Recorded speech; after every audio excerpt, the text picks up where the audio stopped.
The tilt is real. The tilt is real. This is when the tilt is real. Welcome to another episode of The Tilt is Real Fantasy Podcast. Coming to you live from the chef's table, here are your hosts, James Crease and Juan Pena. Let's go.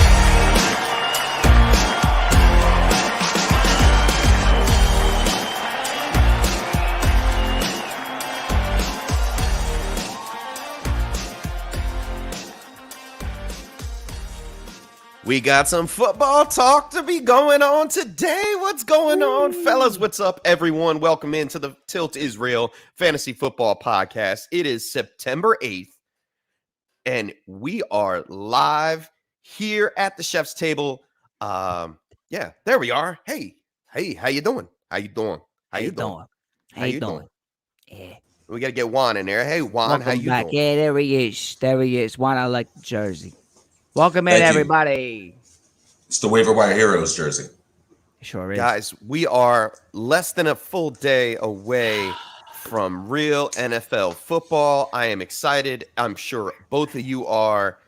And welcome to everybody in the chat. It is going off already. Justin's talking about over-unders for tomorrow night's game. Justin's getting the show started. Tilting. Yeah. Let's we're going to get into this a little bit and see how it's going. But first, how are you guys? Juan, what's going on, buddy? Fantastic. I'm old school with my notes, guys. Over-unders, all that stuff. Notes, who's going to go off this week. We're going to be ready to talk about all that today. If we can get to it. I know the chef doesn't like to go too deep into all that football stuff, but I will. I'm willing. I'm willing if you want to. I mean, we could talk. I don't care. I mean, Let's we got go. 17. We got 18 weeks ahead of us, but we're in for the long haul, baby. We're here. Mr. Swanson, 31 and a half hours to go before kickoff. It's almost here. We stayed awake longer than that, so we can do this. Like, it's almost there. How are you doing today, sir? I am doing fantastic. It is Wednesday, my dudes. It is the last Wednesday, my dudes, before football starts officially for the 2021 season. And this is our second year doing the Tilt is Real Fantasy Podcast. And I just want to say thank you to Anthony and Justin and Zach, all in here in the chat right now. You guys have stuck with us through the entire offseason, which is amazing. We're about to kick off the regular season, and we can't wait to bring you guys another great season of us just doing our thing. We love it. Hey, we're here for these things. Where's that? There it is. I know you guys got yourself some. Everybody here's got some. Everybody's got some. So let's do it again. Let's run it back. Let's get some more trophies. I got a couple of things.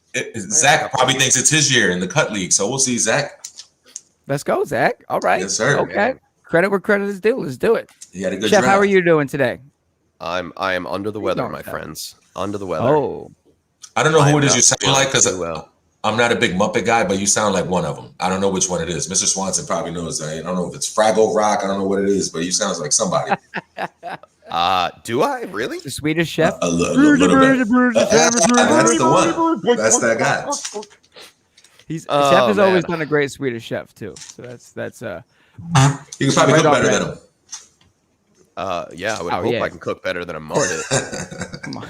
But we do have a jam-packed show for you guys today. Yes. We are talking our Thursday night preview. We'll have some predictions for this week. We're also going to do picks of the week. We don't usually do that too much here. We're usually more of a tilting kind of crew. But we're going to pick out some guys that we want to make sure that you have in your lineups this week if they are on your rosters. And then we're going to do a little something different. Our big show is on Sundays, Fantasy Football Sunday Tilt. For those of you that are watching or listening right now, write into the show or save your submissions and submit them into us. And we are going to be picking the Tilt of the Week. All right, this is a brand new thing that we're starting this season. And we're going to congratulate you guys and make sure that your questions get answered first and foremost on Sunday morning. All right, because we do not want our tilters to be missing out on anything on Sunday. We do have a bigger audience. We do have a bigger following. We want to make sure we take care of everybody as best we can, and that will do it. If you want to write into the show, hook us up. Shout out Big Greens. Big Greens. Oh, Big Greens got some flowers. I got some flowers, but they have green stems. They make it rain. My. Oh my. Big Greens. Oh my. Big Greens. Mr. Swanson, straight out Making it rain. Let's go. Oh my goodness. That is crazy. That is stashing those ones in my drawer all summer long. Oh my God. I mean, talk about saving your milk money, right? Yes, sir. Goodness. Oh man.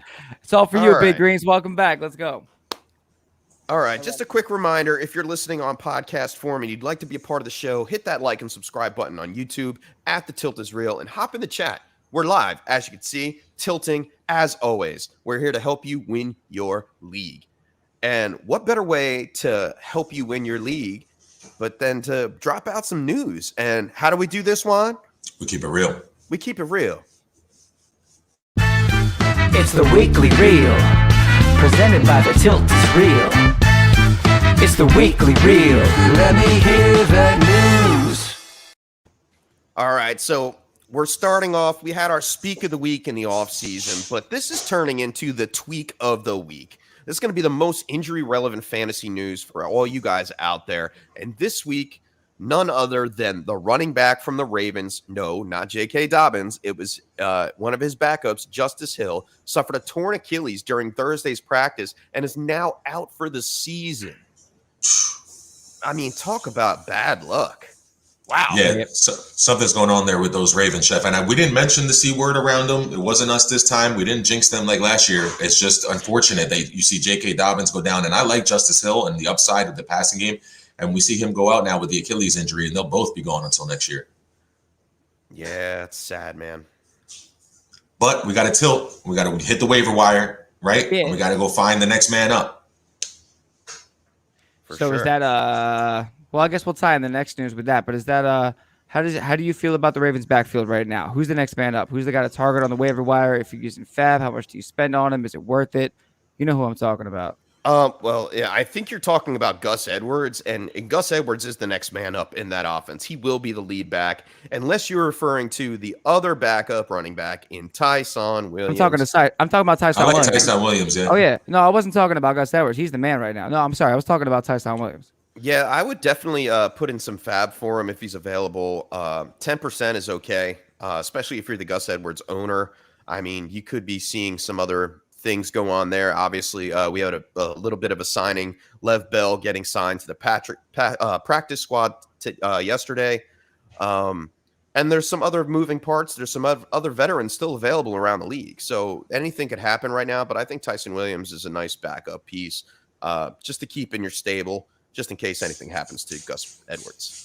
Yeah, Chef, no matter who it is, whether it's going to be Tyson Williams this week and then eventually Lev Bell or another veteran, this is a team that's going to run the ball 600 times. And you want to have the handcuff to Gus Edwards if you can get your hands on him. So, if you're going to put in the Fab, it's better to do it early and strike while the iron's hot and grab Bell and Tyson now, especially, like you said, if you owned Dobbins previously or if you have Gus Edwards now, that's the way to move.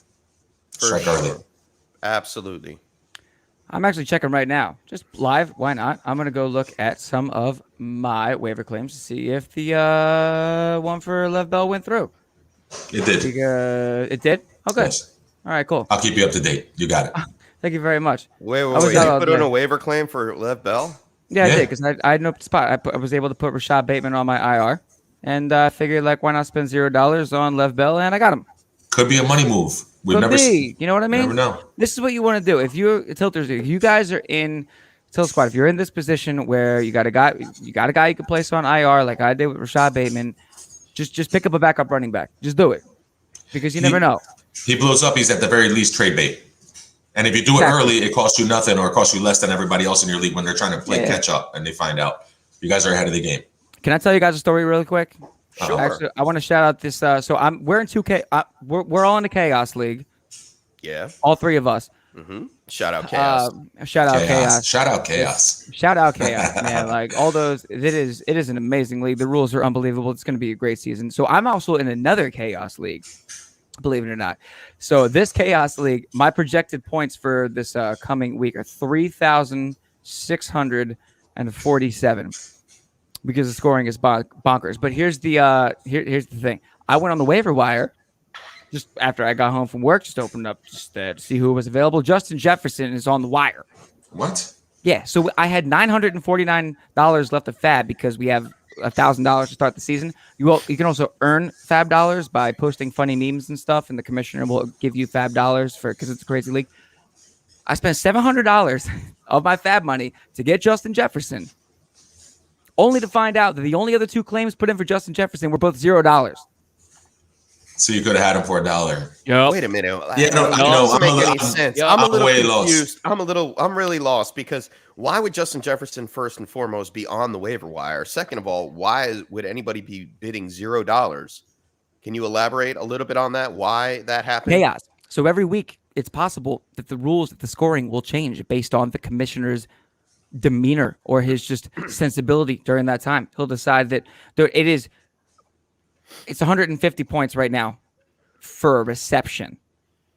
Oh, so this is some kind of craziness. crazy. Okay, Yeah, okay. It's absolutely crazy. But the fact is the Justin Jefferson is out there. The point is, at the very end, is that always check your waiver wire because you never know who's going to be dropped and who's going to be out there and who you can add. Also, take your Thursday night players out of your flex.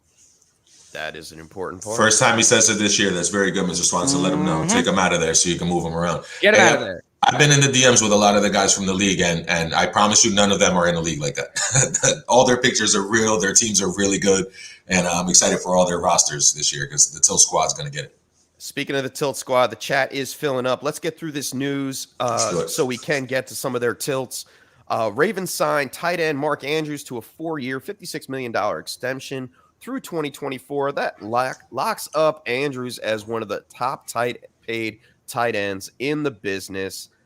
Man, without having any running backs on the field, I think Mark Andrews is going to take that leap this year.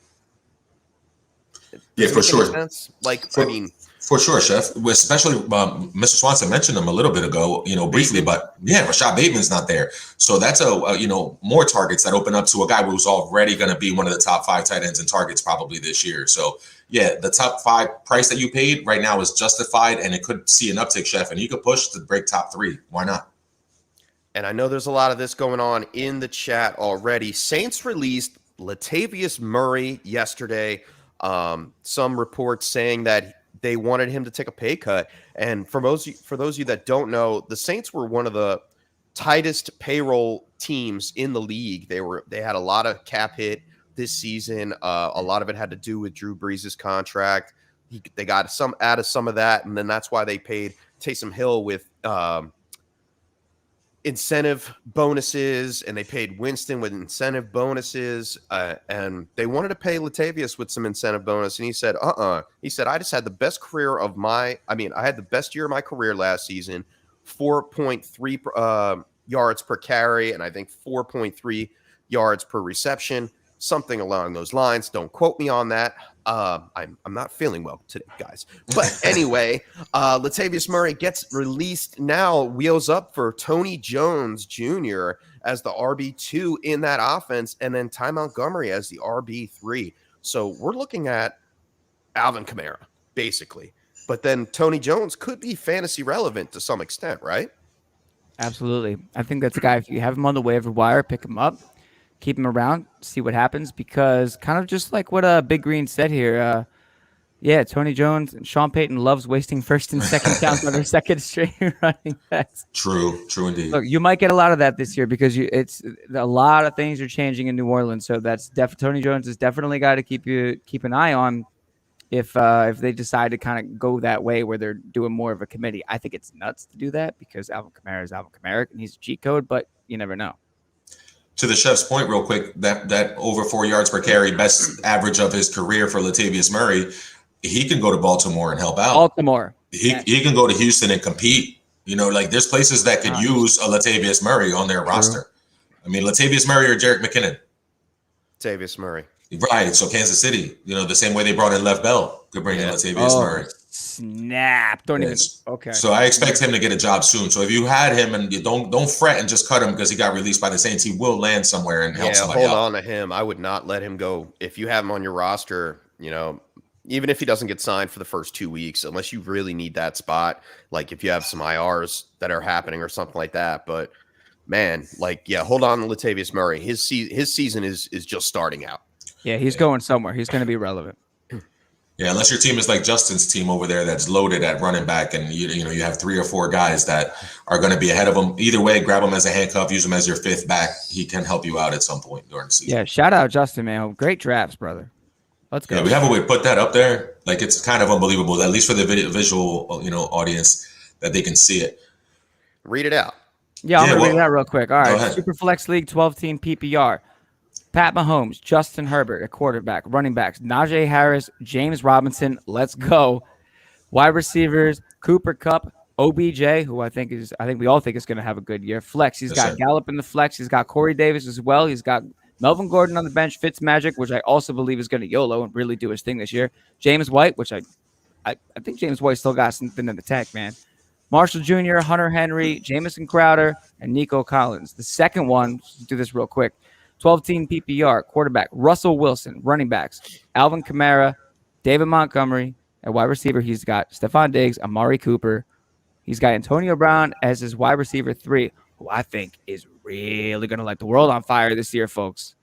I really do. He's got Kyle Pitts at his tight end, putting Golladay in his flex, which is great. He's got Broncos, D. Greg Zuerlein as the kicker, and he's got Connor, Gordon, Callaway, who I love this year as well. Philip Lindsay, Hunter Henry, Trey Lance, and Amon-Ra St. Brown on his bench. That's it. Amon-Ra. Like, say it with your chest. Amon-Ra. Amon-Ra. No, that's great. Those are great teams, Justin. And Justin knows how to draft. Yes, sir. For sure. And take notes, folks. Just to tip off the end of this news, James White might be the play. According to reports coming out of training camp or practice on last week, Ramondre Stevenson dislocated his thumb. Now, the Athletics' Jeff Howe reports that there is some optimism that Stevenson will be able to play in New England's Sunday home opener against the Dolphins, but it's possible that Stevenson's debut will come in week 2 or later. So that's James White up more in the flex rankings just to keep an eye on him. And the other news, you mentioned that he had AB as a flex spot, and this news is disturbing. It just came out of the news just broke this morning. Actually, Chris Godwin, he has a quad injury, was limited in Tuesday's practice. This is the first anyone has heard of Godwin's quad injury, and it's particularly concerning because the Bucs play the Cowboys on Thursday.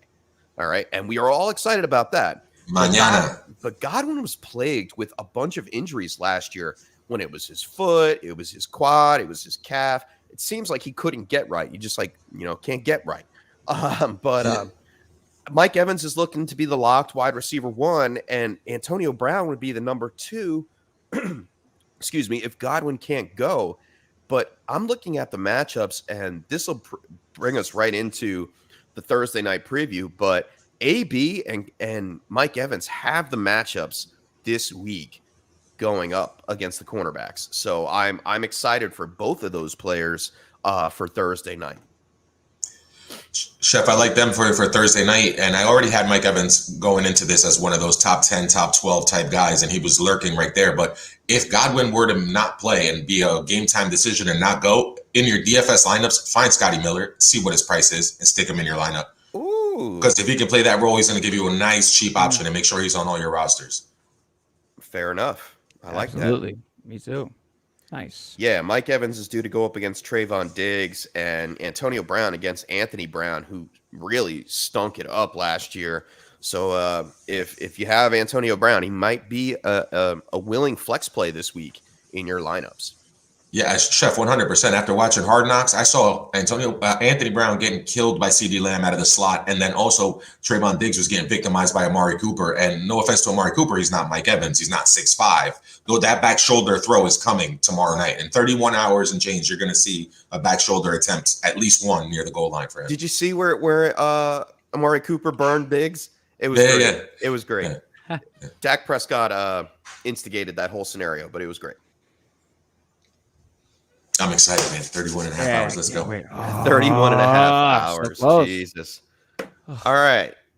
We got any more questions in the chat, right, Phil? We got so Zach Argue says he has Mike Davis and Gus Edwards in his 2 flex spots. He also has Devontae Smith and Golladay on the bench. I kind of like I would play Smith I instead would of Davis.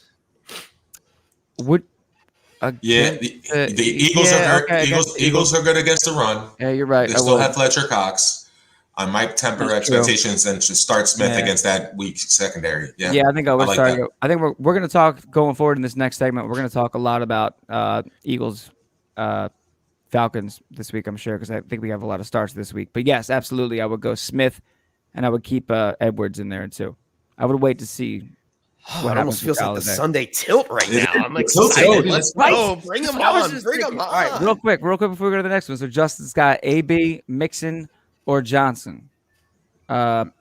Which Johnson? You're Calvin saying Johnson? AB or Mixon? It would be Mixon. Like, Yeah, don't get cute. Start your starters. Yeah, especially Yeah, Minnesota's got to prove it to me. They did beef up the front line, Chef. They're going to be a much improved run defense this year. Yeah. We'll get into that detail at some point, but yeah, they have beefed up that defensive line. But I will go with, start your starters. You drafted Mixon to start Mixon. Yeah, don't get cute. That's like the unwritten rule of redraft. Don't get cute. Start your starters. Week I one. mean, if it doesn't Week work one. out, Week one, start it's your week starters. one. Yeah, of course you want to win your league, but You got start an your extra week starters. this year. Just because someone says that, player X could blow up, save it for DFS, like Juan said, throw him in your Deonte Johnson. Deonte Johnson. Oh, no, that's a different story. All right. That's a horse of a different color. Yeah, because he's not getting Tre'Davious White. I'm pretty sure he's getting Claypool. So the Deonte Johnson should have an opportunity to be a high volume guy, and he could get easily double digit, at least targets if he doesn't get the catches. But double digit targets are in the works for Deonte this week. So Deonte Johnson is looking good up against Buffalo. Levi Wallace. I think that's a big Deonte Johnson game for me. That could be. But we could also see Najee Harris. The Bills' run defense isn't that strong either. So, yeah, all in all, Deonte Johnson might be the better play. I would still. Who does Bengals go are playing against Minnesota. Minnesota. I'm going to go Mixon for the floor here. I think Deonte Johnson might be the upside play, but I'm going to go Mixon for the floor. Fair for enough. week one. Fair enough. He'll definitely get the work. You're right. Fair enough. Yeah. But I would start Deonte. I would have those two guys. If your team's that good where those two guys are in question for you to flex, I would go with Deonte and just give me the upside. Yeah, that's a luxury problem, cousin. Like, that's a good problem. Big time. Yeah.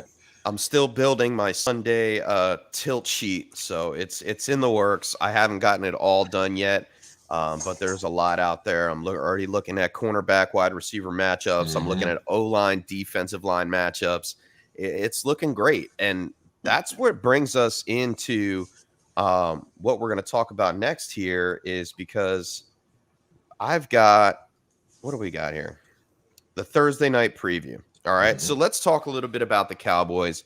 We got Dak returning from injury. We have a 2020 report with Zach Martin, the offensive guard, being out due to 2020. He will not play this week. We kept it out of the news. We'll mention it here now. Juan, do you think this 2020 report for Zach Martin affects Ezekiel Elliott at all? At all, a lot, I think. It's already a daunting task to go up against that Buccaneers defense. You saw what they did in the Super Bowl last year. They only got better. They only got a year stronger. Devin White to force. And Ndamukong Suh would know Zach Martin is in your backfield. They're going to have to do a lot of misdirection and a lot of gadgetry to be able to get some plays off and get some space for Dak. And for Zeke to find running lanes, I don't know how I'd put him in my top 10 this week. I know he's Zeke, but I can't put him in my top 12 this week. There's way better matchups out there than Zeke. So I definitely think it hurts him.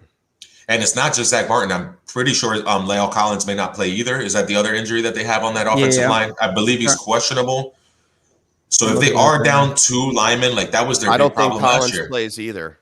Right. So if you're down your guard and your tackle, it's an uphill battle, Chef, to say the least. I mean, can't they just run it to the other side?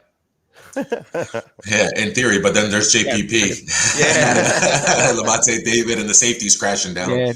So it hurts them. And especially we saw the O-line play in Hard Knocks where they were trying to find a backup and see if that kid, Isaac, I forgot his last name, from Mexico, if the kid could play guard and be a backup. I don't know if he made the roster, but you're searching, you're digging. That's not a team that's like Kansas City where right now they're 9 deep at the offensive line position. They're already thin at that group because they pay so much money to Martin and to Smith. So I think they're hurting. If they miss him, they're going to struggle.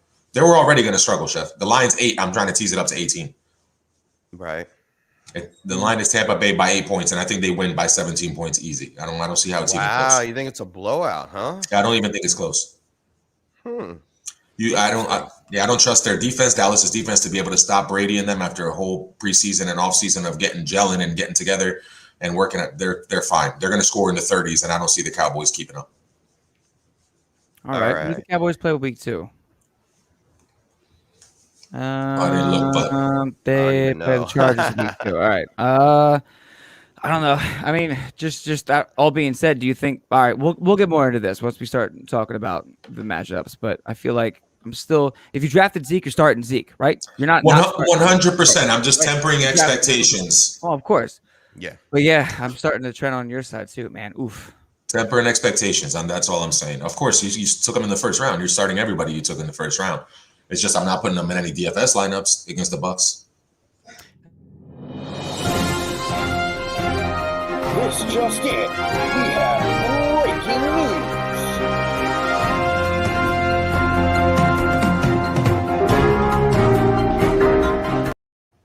Guys, I hate to break into something, but here we go. Curtis Samuel pulled up on a route in practice and is now on the sideline with the trainers.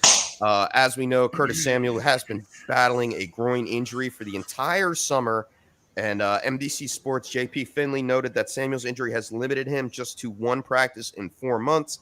Following Wednesday's exit from practice, Samuel's week 1 availability appears to be in genuine doubt. He's not playing week 1. Terry McLaurin to the ceiling. Through the Yeah. Gibson.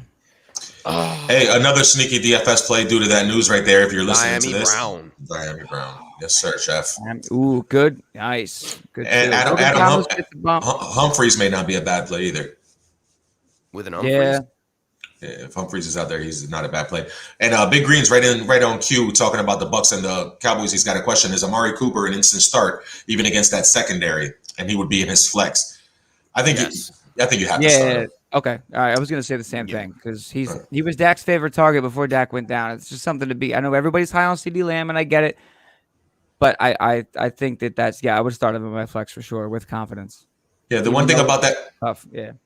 I know it's a rough matchup on paper, Mr. Swanson, but what they do is they do take a lot of chances and they will cover you man to man, and they will give you an opportunity for Jameel Dean or Carlton Davis to stick you one-on-one. And I think Amari Cooper can take either one of those guys if he's given an opportunity. So end of half, playing coming from behind, garbage time, like he's going to get his. I think he's one of those receivers this year that week to week should get his. All right. And then we got a question from Eric Brewer in the Yeah, chat. I was going to say, Eric Brewer, welcome in, man. Welcome in. Welcome back. Welcome back. He signed in last season, if my memory serves me correctly. So. Waiver wire quarterbacks to stream this week. You got anybody, guys? I do. We're going to bring him up. I'm going to bring up one of mine shortly, but I would love to see, Eric, who your top 3 quarterbacks are on your particular waiver wire right now. If you can write that in, let me know who you got up there because every league is different.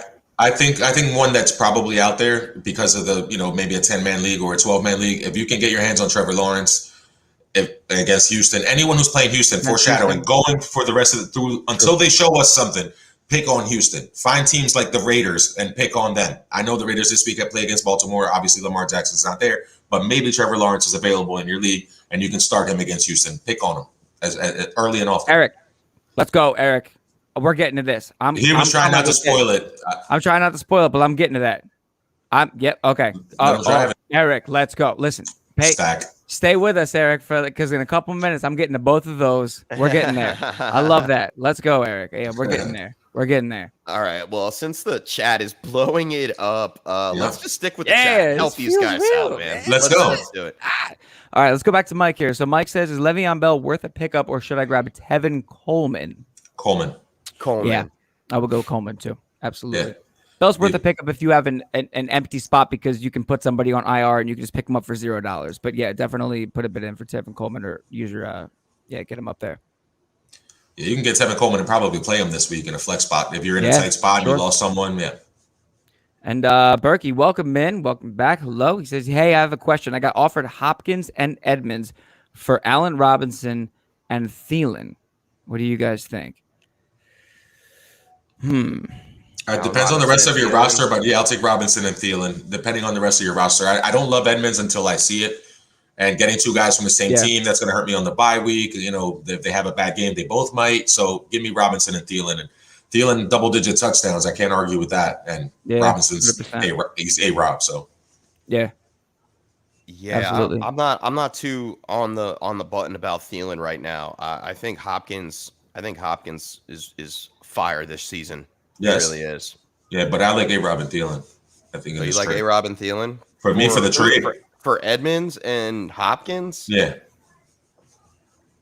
So he gets Hopkins and Edmonds and gives away Robinson and Thielen. I mean, I know you need another running back, Berkey, but like I would go. He already has Jefferson though.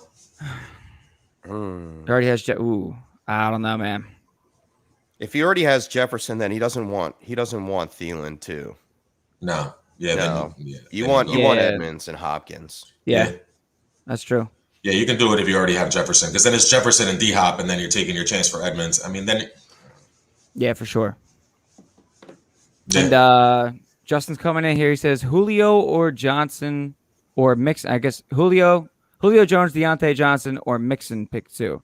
I think maybe he was out for the last one. Or no, wait, yeah. Ooh. Deonte is definitely one. And the Titans going up against Carolina this week. No, Arizona. I mean, Arizona. Yeah, Arizona. I meant to say Jets. Cardinals instead of Carolina. My bad. 2 C's. Damn, I wouldn't be scared of going with Julio there, man. Like, it's kind of crazy, but I want to start Julio right off the rip. I think he might come in first game, just make an impact. I hope he does, man, because I believe that he will. I feel like if the rest of your lineup feels really safe, then go with Julio. If you're like a little worried about like a floor, then play Mixon. Play Mixon for the floor, but if you're feeling pretty good about the rest of your roster, then fire up Julio because he's Julio Jones. And I truly believe Julio Jones is... I'm not leaving Deonte Johnson out of that three, just me personally. Yeah, I'm playing Deonte Johnson. You are playing Deonte Johnson? I'm playing Deonte Johnson. It's either Julio or Mixon as the second. Yeah. Yeah. All right. Yeah, and I probably would go Mixon. I probably would just be like, you know what, get me my 12 points, dude, please, and let's carry on. Fair enough. And hold on, looking at all right, cool. Justin also wants to know Golladay or Galloway. You meant Callaway probably. Golladay or so Kenny Golladay or Marquez Callaway or James Conner or AB or Gordon. Start. I love these games. Give me Callaway and AB. Let's go. Callaway and AB. Yeah, I like it. I'm really liking Callaway in the beginning of the season, especially while Michael Thomas isn't there. Golladay is banged up right now, still dealing with a calf injury. Yeah. So keep an eye on that. There was actually reports today that came out about Kadarius Toney that might be more involved than people actually think. So if he's available on your waiver wire, you may want to go and scoop him up instead of a Tevin Coleman or a who do we say? Ty Jones? Ty Johnson. Tony Jones, any of those. Latavius Murray, any of that stuff. I think Kadarius Toney might actually be a little bit more active than most people think, with Saquon Barkley being on a pitch count, not necessarily, but 15 to 16 touches a game. Kadarius Toney has that speed where he could do some jet sweeps. He can act into the slot. If Evan Ingram chipped up, he may be more involved than people actually think. Yeah, I like Kadarius Toney, Elijah Moore, Rondale Moore to be those kind of guys that get 5 touches, but they're impactful. Similarly, Callaway can take the top off the defense if he doesn't get the Jair Alexander, coverage. He might be able to score a touchdown there. He might be able to go up top and get something in that game against Green Bay, especially if it turns into a shootout. Give me Callaway, and I love AB. It looks like Callaway's matched up against Kevin King, Juan. He's good then. Yeah, he can take Kevin King over the top. We saw him get victimized in the playoffs last year. He's the one Scotty Miller burnt on that long play in the playoff game. Yep. Yeah. So I like Callaway against Kevin King, and then I love AB, of course. I love it, man. This is like the prelude to the Sunday. We're here. We're here. Screw the show sheet, man. Wednesday, guys out the window. Let's go. Win week 1 for these guys. Let's do it. What else we got? All right, so we're going to Anthony. Anthony's coming. He says, should I drop Gus Edwards' backup, which we mentioned? Tyson Williams, yeah. Was Tyson Williams to get McKissick, and he has Gus Edwards. No. No, I wouldn't do that. No, I would hold on. I would hold hang on on. to Tyson Williams just in case Edwards does go down for some reason. Then you have the starting running back linked in there. McKissick, yeah, he's going to get his targets. He's going to get some kind of targets, but they also talked You about never know Antonio when. Gibson getting more of a target share. So I'm a little bit nervous about that. And they also have the new guy Jared Patterson. They also have the rookie Jared Patterson, who is going to be worked into the fold as well, and he is capable of catching the ball out of the backfield as well. So I would hold, unless you really need a flex play, go and get McKissick. Otherwise, I would hold on to Tyson Williams. I was going to say, if you're desperate this week and you need someone to play, given the news that you just broke, Chef, about Curtis Samuel, McKissick should get a couple more passes and a couple more looks in the passing game. So this week he's probably more useful to you. But going forward, if you have Tyson Williams to back up Gus Edwards, because you have Gus Edwards, you might as well. You see what's happening with that Baltimore backfield, and you hate to see it, but sometimes it goes that way, and everybody just gets hurt. So Tyson Williams might be one of those finds like James Robinson last year, where you didn't know who he was before the season started, and then suddenly he's a star. If there was going to be one undrafted free agent, he would be it for me. Yeah. Yep. He's going to have the opportunity, Chef, and that's all it's all about. Opportunity is king. All right, who do we got? Mike. Mike is up here now. Yes, sir. All right, half-point PPR. Mike was half-point PPR flex. Gus Edwards or Brandon Ayuk? The matchup is so good against the Raiders, and then the matchup is so good against the Lions for Ayuk. Like, half point makes it close. If it was full PPR, I'm going Ayuk, like 60-40 Ayuk. I would be convinced to go that route. But I would definitely be tilting on this one long into Sunday morning. Let me check something real quick, actually. Let me see. Let's see here. Give me a second. I'm a little rusty. Chef, given that there's no Justice Hill and Tyson is unproven and Bell is only on the practice squad and is not going to suit up for that game, I feel like it's a 25-30 carry game for Gus Edwards, and I'm going to go with that. And it's half-point PPR. So, give me Gus Edwards. Give me Gus. I'll go with Gus. 49ers are on the road. Yeah, I'll go with Gus. I mean, even the fact Brandon Ayuk is going to eat this week against the Lions. The Lions secondary is really, really bad. He's one of my top 3 wide receivers of the week, Brandon Ayuk. He's got a great matchup. I think he's going up against now I can't remember. It's not. I don't think it's Jeff Okudah. He is Okudah? Yeah. Oh, no, wait. I'm sorry. He's on the other side. Arawariye. Yeah.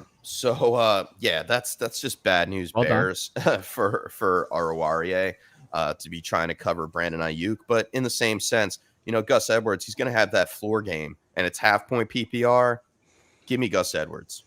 Yeah, he's going up against the Raiders. And, Chef, that Detroit and San Francisco game, it feels like the running backs could eat in that game. That could be a 200 yards rushing combined, a lot of passes to Kittle. They don't need to do too much to win that game. They could win that one ugly, 23-10 or 23-7, and just get out of there with a win. All right. Yeah, well, then Justin is pulling us back towards this Thursday night preview game right here, and he's saying 38-27 Tampa in his opinion. So let's do it, guys. Let's get some preview predictions going on here. And Mr. Swanson, you were known for some of your predictions last year, if I'm not mistaken. So why don't we get you on wax here and give us your prediction for the Thursday night game?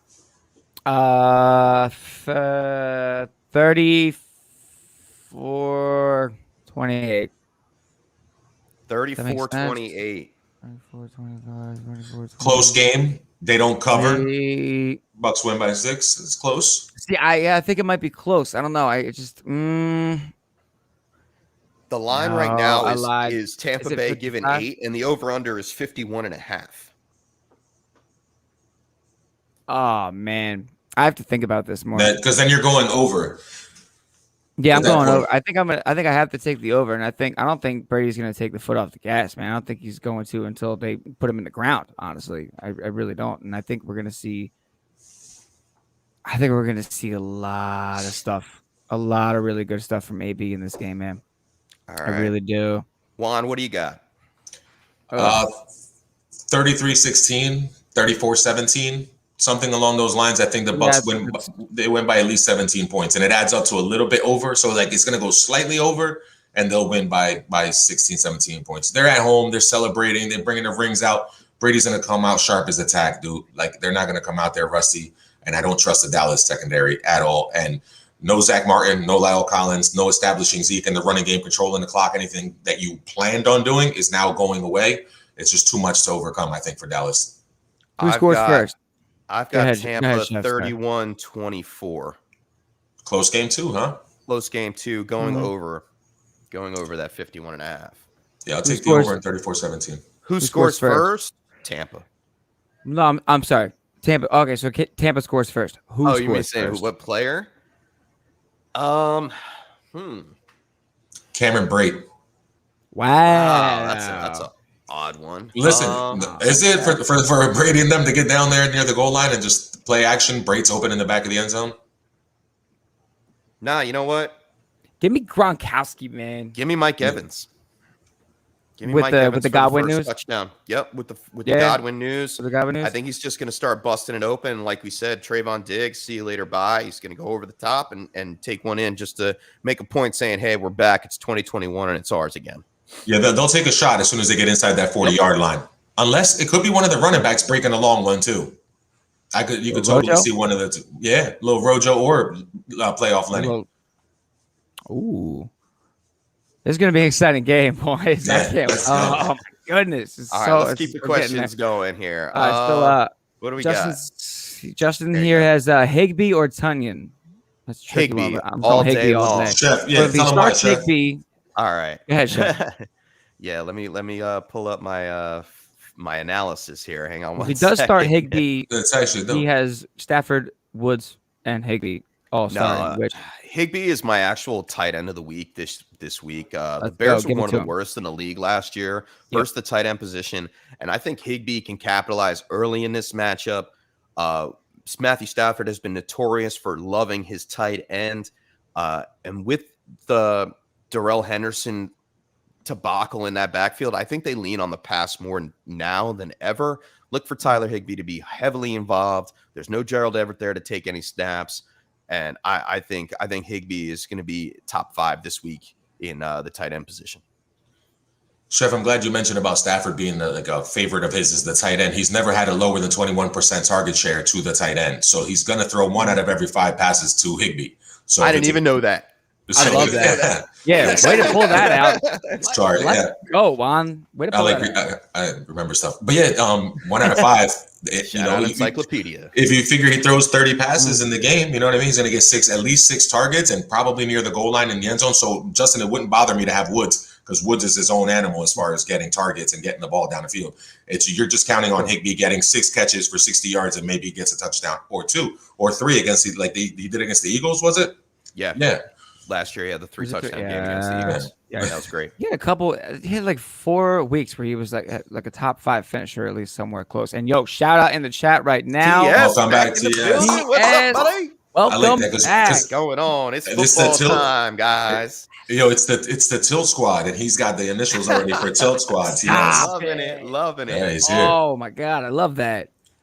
So yeah, good luck on your draft tonight, CS. I hope you're good taking luck. something in. Like there's nothing like drafting right before the season starts because you don't have to worry about drafting guys that have gotten injured in the preseason or dealing with any of that. Brilliant. Stuff. Drafted I'm in right. the Smart 18th move. round of my last draft.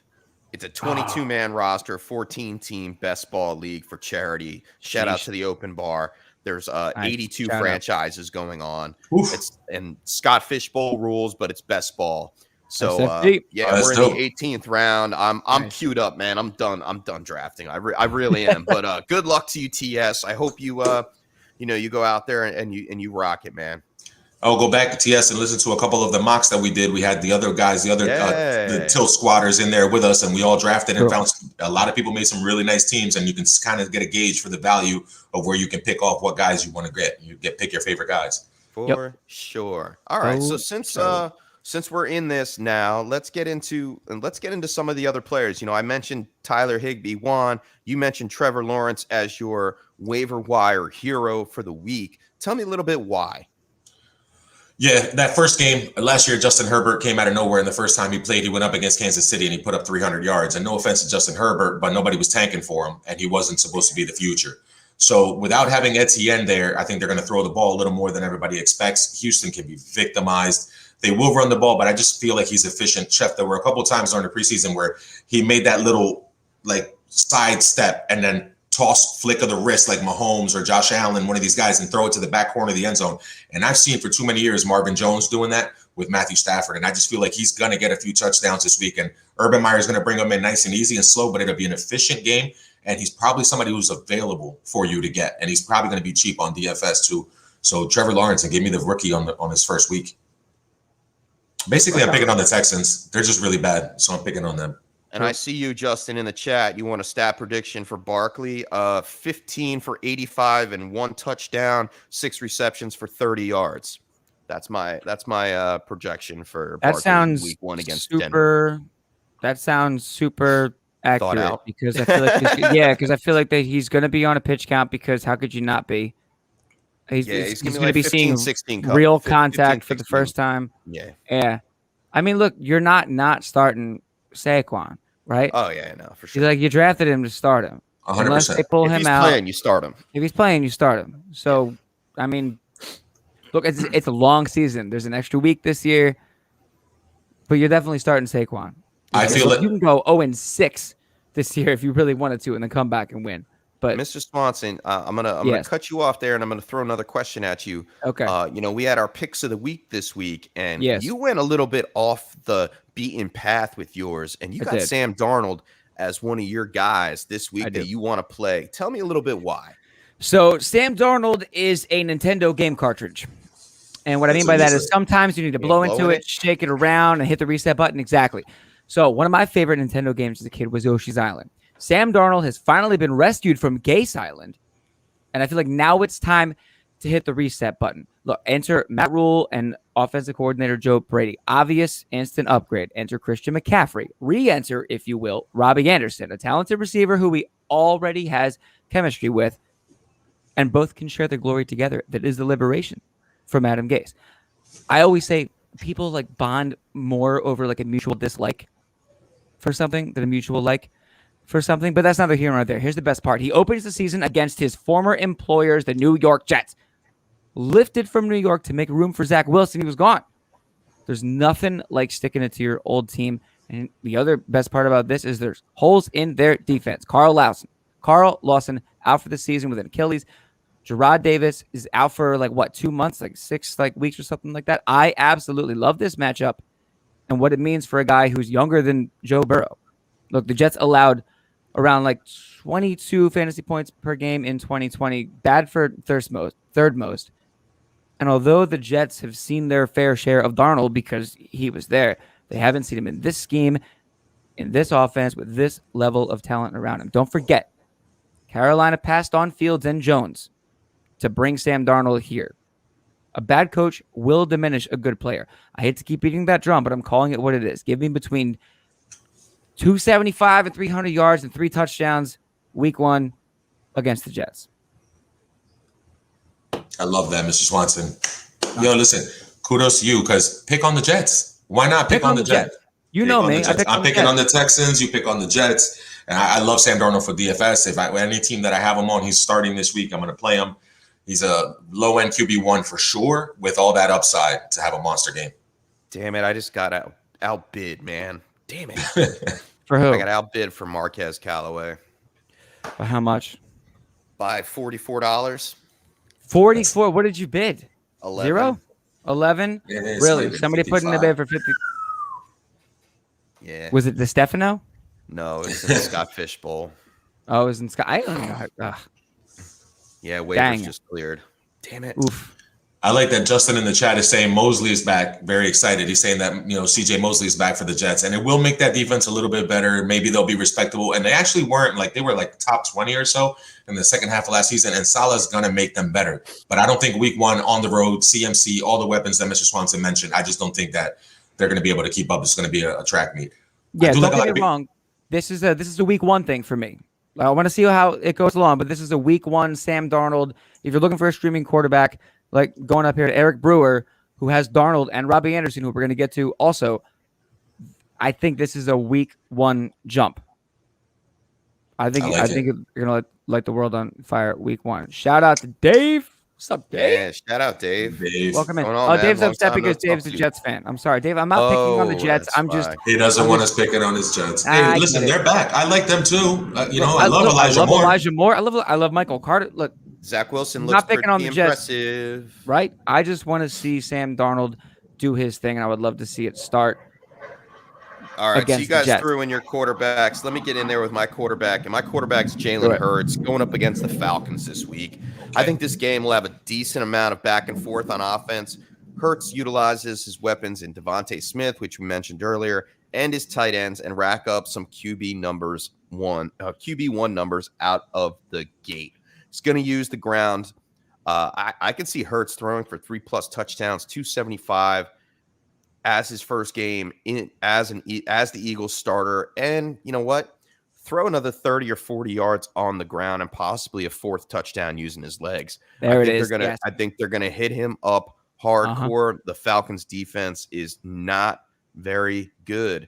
And I think they exploit it early and often. And I think it's a showdown, really. It's going to be throwing back and forth, shootout rather.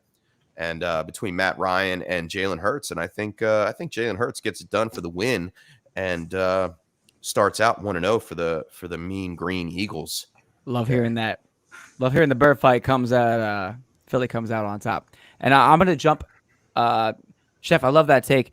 I'm gonna jump ahead to my tight end start of the week just because it connects with what you just said. So my starts of the week are kind of like off the beaten path, like off the chalk. I think Goddard is a great start this week. Last year, Atlanta gave up 10 touchdowns to the tight end position and the fourth most fantasy points to the tight end position. I think it's going to do the same thing. I think the Eagles are going to do the same thing against Atlanta. I think you can exploit them at the tight end position. The tricky part is, although I would start Dallas Goedert as my start of the week at tight end, locked in against Atlanta for this week, I think Zach Ertz, if he's on your waivers, or if you ended up just picking him up at the end of your drafts because you live in the tri-state area, I think it's a decent pick. I really do. I know he had a really bad year last year. There were injuries. There was the quarterback situation. It was a mess last year. I almost want to just wipe that whole year off and start over. We tried to trade Zach Ertz so hard, and then everything just kind of fizzled away. And Zach Ertz said, "It's okay now." Literally said, "It's okay." He forgave everybody. I know Philadelphia. I know the pulse of this town. I know how it works. Keep your eye on Zach Ertz this season. If you have a spot, pick him up on waivers and stash him, because I don't think you'll regret it. That brings up a great point. And the question in the chat from Eric Brewer, and he says, "Do y'all like Austin Hooper or Zach Ertz more this week?" And Juan, I know Austin Hooper is your guy this week, so why don't you play the other devil's advocate on the other side of that? Yeah, that one's a little bit easy because if it was Dallas Goedert versus Hooper, that would go Dallas Goedert. Obviously the matchup, Goddard, he's going to get more of the targets. But as far as Zach Ertz with Hooper, it's easy because in the last weeks 11 through 17 last year, Austin Hooper was tight end 6. He got he got a touchdown in 3 out of the last 5 games that he played in last season. So you saw him and Baker start to gel towards the end of the season once he got healthy and once he was looking good. We got to remember this guy's a double-digit touchdown guy in Atlanta. Coincidentally, the other game's going on there. But Austin Hooper, I feel like if you're going to hit Kansas City, get him with the tight end. You saw Gronk in the Super Bowl down near the goal line. Baker's going to look for Austin Hooper, and I think he has a better chance to score than Zach Ertz, and he should have more targets than Zach Ertz going into this week. And he's a guy really on the fringe. I'm not telling you to start him, but if you have Evan Ingram, Adam Troutman, if you're one of these guys that has one of these banged up tight ends because you waited on tight end, go snatch up Austin Hooper, and he should be able to give you a good go this week. And definitely I'll start him over Zach Ertz. I wouldn't start. Juan, I agree with you. I'm not saying start Zach Ertz this week. I'm saying pick him up and keep an eye on him. Yeah, you should keep an eye on him for sure. Do you think that OBJ being back and healthy and return true to form hurts any of Hooper's value at all? I think it helps. I think it helps. I like that. I like the help. That's good. Yeah, it expands the field for sure. I think OBJ is a sleeper this year. He really is. Yeah, man, the value that he was going in drafts, man. I picked him up as a wide receiver 3/flex play, and I think he's going to really show up this year. Chef, I like Jarvis Landry for the same reason. The value that you were getting him at now with OBJ stretching the field again, he should have open lanes underneath. They'll both be motivated. And in 2018, the Kevin Stefanski offense gave you Stephon Diggs and Thielen both in the top 12. So I'm not saying they're going to get that because they run it so much more than Minnesota did, but they can definitely put up wide receiver 2 numbers, and you got them at wide receiver 4 prices. So all right, and we got a question in here from Blue Crew that is Blue on the Crew? screen now. Shout out Blue Crew, thanks for joining the show. Half point PPR Superflex. He wants to know, does he drop Marquez Callaway to pick up either Tony Jones or Tyson Williams? Thanks, guys. Great show. Absolutely not. Don't do it. Do not do that. Don't all do right. it. Even if you're in need of a running back, Marquez Callaway has the ceiling this season alone, and in at least the first 4 to 6 games, to gain so much value that you could probably trade him away for a Joe Mixon type running back later on in the season, especially if the Bengals don't do this well out the gate. So don't drop a guy that has a lot of value and a future ceiling for a backup running back that may not see much of the field. Yeah, don't take the bait. Marquez Callaway that's a great question. That's a great question. That is a great one. And Justin says he got OBJ at the 79th pick.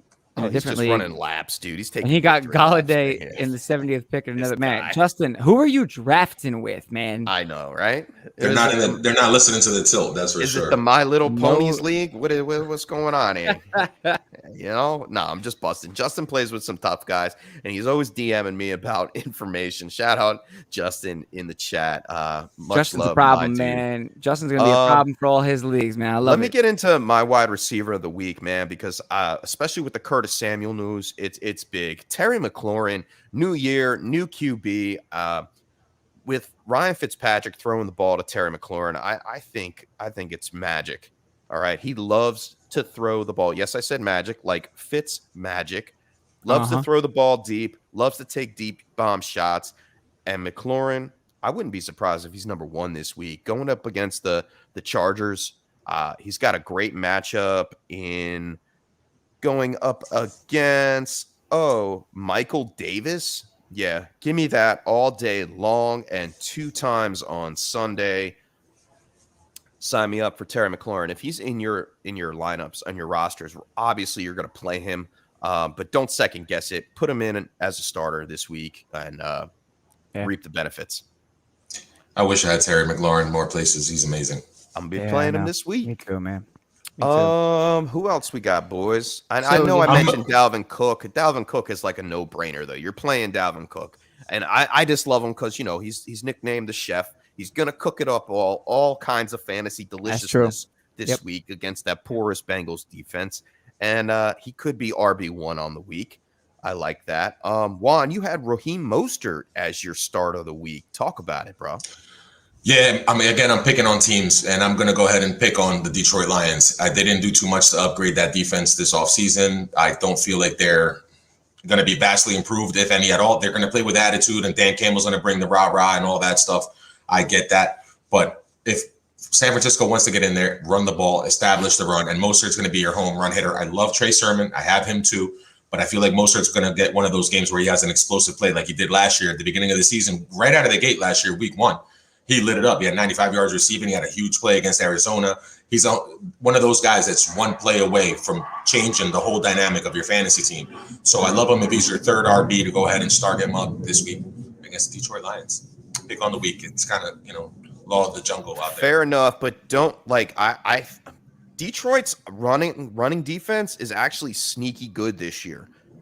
So temper expectations. Yeah, we'll see firsthand. And I mean, it's San Francisco. They love to run the ball. They're probably going to run the ball 60 freaking times with a plethora of running backs in that backfield between Raheem Mostert, Trey Sermon, and JaMychal Hasty.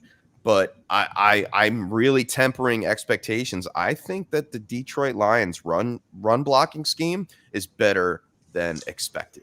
Yeah, their run defense, Chef, up front, you're right, is going to be a little bit stout, but it's the second level where the 49ers excel with the pulling guards and Kittle coming in on back blocks where they can get those lanes open and Mostert hits you for that one gash. That's where they get you. The more of the passing little short slants where they pass to Mostert and he takes off for 40 yards down the field. Maybe a swing pass, any of that kind of stuff, because their linebackers aren't great. And you can implement a defense, but even like Cleveland, I'm waiting to see what happens to them if playing together they can really communicate and not be able to get those cutback lanes and contain people and not give up those big long gashing runs. Because you can be a great defense, and every once in a while you get gashed because you weren't communicating or your second level wasn't great and their linebackers just aren't that good. Right on. Who else you got, Mr. Swanson? You talked a little bit about. We talked about James Robinson. I'm not going to. Yeah, all right. If you want to run a victory lap on James Robinson, go ahead and do it. Okay, so I want to get this. I'm going to clear the air right now. So anybody who listens to the podcast and knows that I talk about James Robinson, I've been beating the drum for James Robinson long before the Etienne industry, long before the Etienne injury. And I want to make it clear that I never want to be right because somebody else got injured. That's horrible. I never want to do that. That being said, if you took my advice and you did put him on your roster somewhere, good. So here's the thing. James Robinson goes to the doctor, and he says, "Doctor, I got a case of the uns." And the doctor says, "A case of the uns?" He says, "Yes, sir. Undrafted, underappreciated, undervalued, unleashed into the clutches of the NFL, and then finished under the top 10 in 2020 at RB7. Now, it's unfortunate that this comes on the heels of the Etienne injury, but hopefully you got this unbelievable value while you could, or Bob's your goal. Start James Robinson or break out the onions so you have a good excuse why you be crying. Last year, Robinson averaged 21.4 opportunities and 101 total yards and 18 PPR fantasy points per game last season. He played 70% of the Jaguars' offensive snaps and averaged 0.83 fantasy points per opportunity for a total of 1,070 yards and 7 touchdowns on the ground and 334 yards and 3 touchdowns through the air. I rest my case, ladies and gentlemen. That's it. That's awesome, man. Good stuff. Good stuff. Good yes, stuff. Justin. J-Rob, top 10 RB this year. I'm sticking with it. I really am. Like I said, I hate that it comes on the heels of the Travis Etienne injury, and I believe that Travis Etienne will come back next year and be a great asset to the Jaguars and to fantasy. But this year, yes, just James Robinson, let's go. All right, and just a little treat for everybody getting ready for this Thursday night showdown. I got a little thing. Oh, yeah. Might give you a little bit of a goosebump here, real fat. Yeah.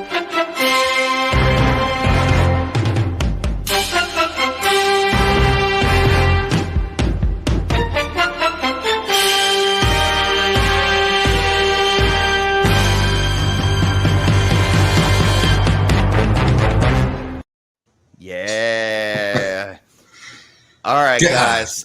God, I'm tired of Tom Brady. Oh, yeah, but he's still sticking around. TB12, not done yet. And we will see him on the field tomorrow night. What time's the game? 8 o'clock? 8:20?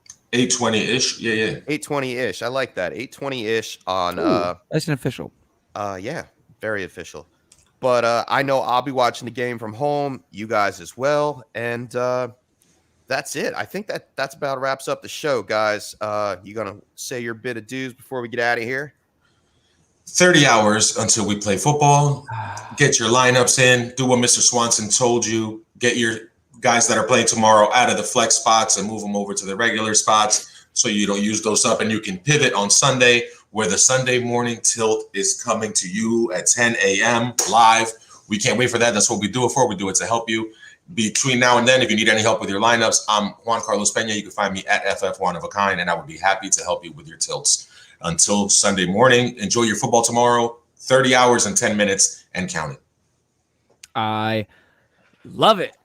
Man, we are almost there. And I just want to shout out to everybody in the chat right there. Today felt like the Sunday tilt, like the real. It's like you guys drove the show. That's one of our favorite things. We always talk about it. When we started the show to help one person. And the Sunday tilt took off. And it's our most favorite thing. And you guys just drove the show today before Thursday. So it feels like it's coming back, man. It feels real. Thank you, everybody, for coming in and giving us your tilts. You can find me at FFJawn, JAWN Swanson on Twitter.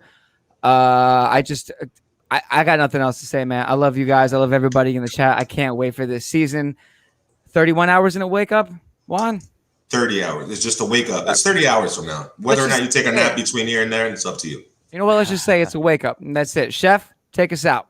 Yeah, for all of you that have not finished your drafts yet, like TS stated in the chat, go out and check out Ball Blast Football. I'm a writer over there. If you guys do Dynasty, I have a great Dynasty series called Dynasty Values and Diversions. It's a stock market trend kind of thing, weekly waiver wire pickups for your Dynasty leagues. Also, if you guys are into Dynasty, check out the DHH podcast every Sunday at 9 p.m. Eastern Standard Time. I am a new co-host on that show along with Tyler and Doug. Shout out to them Tyler and Doug over there at DHH. And if you guys are in the mood for some fun on Tuesday nights, we talk about fantasy football. We do shenanigans on Coming Off the Edge, a new kind of fantasy football show. It's such a fun show. On Checklist YouTube channel. Watch that show. What are you doing? On Tuesday night, 7 p.m. Eastern Standard Time. And like Juan said, you can find me at FF_chef on Twitter for all kinds of things. DM me, guys, if you need anything last minute before this Sunday tilt. I look forward to seeing you guys at 10 a.m. Sunday for the Fantasy Football Sunday Tilt, bringing to you live from the Tilt is Real. And until then, we out. Have a good one, guys. The Tilt is here. Peace. The Tilt is here. Peace. Thanks for tuning in to the Tilt is Real Fantasy Podcast. Like and subscribe on YouTube and follow us on Facebook and Twitter. Check out our website at thetiltisreal.com for more great fantasy football content. We'll catch you guys next time on The Tilt is Real.